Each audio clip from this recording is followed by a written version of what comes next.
Good morning. This is Sharon Heller, and I'm here with Steven Kohnke from Denver Business Coach. Good morning, Steven. Morning, Sharon. How are you doing this morning? I'm good. I'm eager to hear our topic for today.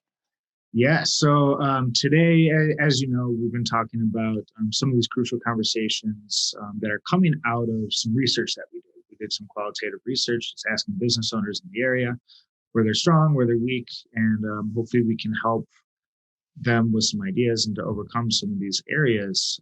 But the conversation that we're having today is when business owners become and the business itself becomes heavily reliant on one key employee in order to do operations. And what that does is ends up putting a business more at risk. All right. So can you give me a little bit more of an explanation of what does that really mean and maybe even an example? Yeah, absolutely. So as I mentioned, it's putting your business at more risk. And at Denver Business Coach, that's what we're really looking at, is how to mitigate the risk of your business, and that increases the value. Value and risk have that inverse relationship when you're building a business and looking to scale. And when you have heavily reliant on a key employee, which happens when they're rock stars for one. They're that utility player. They can do a bunch of different things. And what ends up happening is the owner relies on them to just do, hey, can you do this marketing piece? Oh, hey, can you read this financial document? Those are two very different jobs. And what ends up happening is that employee has this mismatch of different positions because they're capable of doing that. Those are great people to have on board with you. But eventually, and the longer that goes on for, the heavier at risk your business is going to be, because you're going to start throwing more stuff on them, start relying on them quite a bit. And why is that so risky? It's if that employee becomes incapacitated in some way, or they quit, your business is going to suffer greatly, because you're scrambling around trying to figure out what are all of those holes that this person was filling, and how can I find the right people or do it myself. And then things just kind of start spiraling after that. So that's really something to be looking at, is, are you over time slowly putting on more responsibility for this person?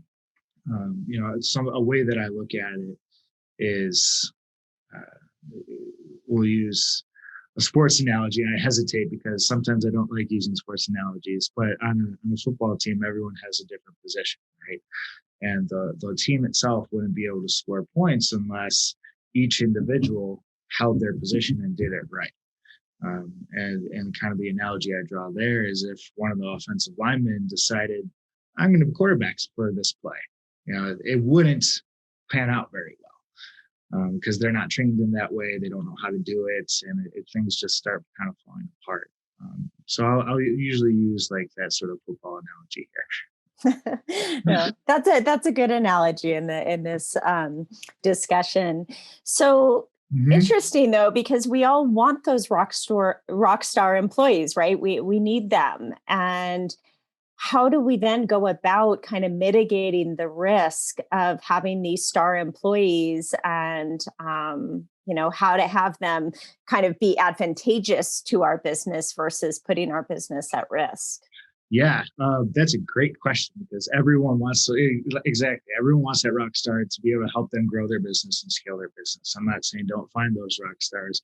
I'm saying have them help you, but also keep in the back of your mind that this is not a long-term strategy.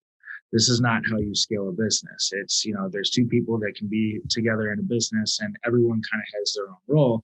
But as you grow, you need to be able to figure out what is the actual strength of this person. Just because they can read financial statements and can create financial documents and do that piece, that still might not be their specialty. So understanding where the strengths and the weaknesses are of those rock stars is going to be key, because you want them to trend more towards that strength, and then delegate the weakness, or have that sort of system in place.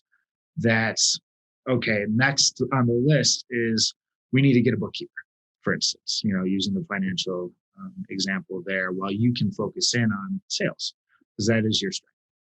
So understanding ahead of time where those strengths are, and having that roadmap of, okay, you're the key employee and you're wearing this hat, this hat, this hat. Let's work on getting this hat off your head. And then we can work on this hat getting off your head. And then it's just moving closer and closer, closer to that strength. So that's really just having that plan and being aware of it is going to be key to making sure that that doesn't happen long term and over time.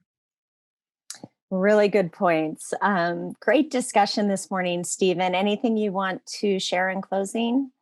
Yeah, if there's any business owners out there that feel that they are too heavily reliant on one or two employees, I encourage you to go to denverbusinesscoach.com and reach out to us. One of our coaches would be happy to have a conversation around with you on that, and I'll provide some examples and some strategies to help you de-risk your business. Great. Thank you. Wishing you a great afternoon, and we'll talk again soon. You too, Sharon. Talk soon. All right. Bye-bye.